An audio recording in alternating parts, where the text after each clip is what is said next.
నా పేరు గొల్లకృష్ణ గారు రమాదేవి. నేను టీచర్గా పనిచేస్తున్నాను.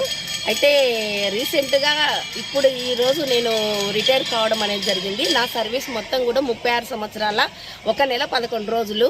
నేను 1989లో నేను జూలై 21న నేను జాబ్కు జాయిన్ కావడం జరిగింది. ఇప్పుడు రిటైర్ అయ్యాను. ఈ సందర్భంగా నేను పాఠశాలలో ఏర్పాటు చేసినటువంటి నా పదవి విరమణ కార్యక్రమంలో నా మనసులో ఎంతో బాధ ఉన్నా కూడా పిల్లలలో ఉత్సాహం నింపాలని చెప్పి నేను డ్యాన్స్ ఆడండి మేడం మీరు అని అంటే ఆడడం జరిగింది. అది అంత వైరల్ అవుతుందని నాకైతే నేను కలలో అనుకోలేదు. చాలా మంచిగా అయింది. పిల్లలతో ఆడుతుంటే అది చిన్న పిల్లల మధ్యన ఆడుతుంటే మనకు వాళ్ళలాగానే అయిపోతామన్నట్టు, మన ఏజ్ని మొత్తం మర్చిపోతాం. నాకు 61 ఇయర్స్, నేను రిటైర్ అవుతున్నా కాబట్టి. కానీ ఈ 61 ఇయర్స్లో కూడా స్టేజ్ మొత్తం ఆక్రమించుకొని అటు నుంచి ఇటు, ఇటు నుంచి అటు మొత్తం స్టేజ్ని మొత్తం కవరప్ చేస్తూ ఆడడము, దట్టు ఆ సాంగ్ కూడా నాకు హైలైట్ అయిపోయింది ఆడేటప్పుడు.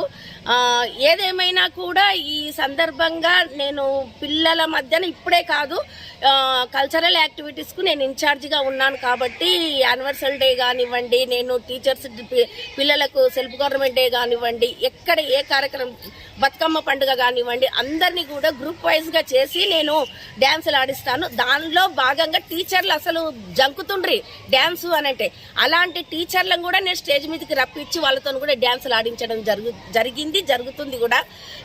అంటే అందరినీ ఎంకరేజ్ చేస్తాను. నేను ఒక పిల్లలనే కాదు, మా తోటి ఉపాధ్యాయులను కూడా ఎంకరేజ్ చేస్తూ డ్యాన్సులు అనేది ఆడించడం జరిగింది. వాళ్ళు ఇప్పుడు నన్ను పక్కకెట్టి వాళ్ళే సూపర్గా డ్యాన్సులు ఆడుతున్నారంట. అంటే అంత అబ్బా ఏంటి డ్యాన్సులా, టీచర్లా ఆడాలన్నా అన్న వాళ్ళు ఇప్పుడు డ్యాన్సులు అంటే ఉత్సాహంగా ముందుకేస్తున్నారు, అడుగులేస్తున్నారు. ఏదేమైనా మనలో ఉన్న బాధలన్నీ మర్చిపోవడానికి ఈ మ్యూజిక్ అనేది, ఒక సాంగులు అనేది మంచి ఎంటర్టైన్మెంటు కనుక ఈ మూమెంట్లు అనేటువంటి మనకు లైఫ్లో మర్చిపోలేనిది, మరుపు రానిది అన్నట్టు. మా విద్యార్థులను ఆ విధంగానే ఎంకరేజ్ చేస్తాను, మా టీచర్లను అదే విధంగా ఎంకరేజ్ చేస్తాను. ఇదొక్కటే కాదు, యాక్టివిటీస్లో ఎనీ యాక్టివిటీస్, ఏ కార్యక్రమాలైనా కూడా నేను ఎంకరేజ్ చేశాను. నేను ఎన్ని స్కూళ్ళల్లో పనిచేశాను, అన్ని స్కూళ్ళల్లో రమాదేవి టీచరు అని అంటే మాత్రం హైలైట్ అంటారు. అంటే ఒక వృత్తిపరంగా నేను నా వృత్తికి 100% నేను న్యాయం చేశానని అనుకుంటున్నాను. నా పేరు చెప్తేనే ఓకే అంటారు అన్నట్టు. ఓకే.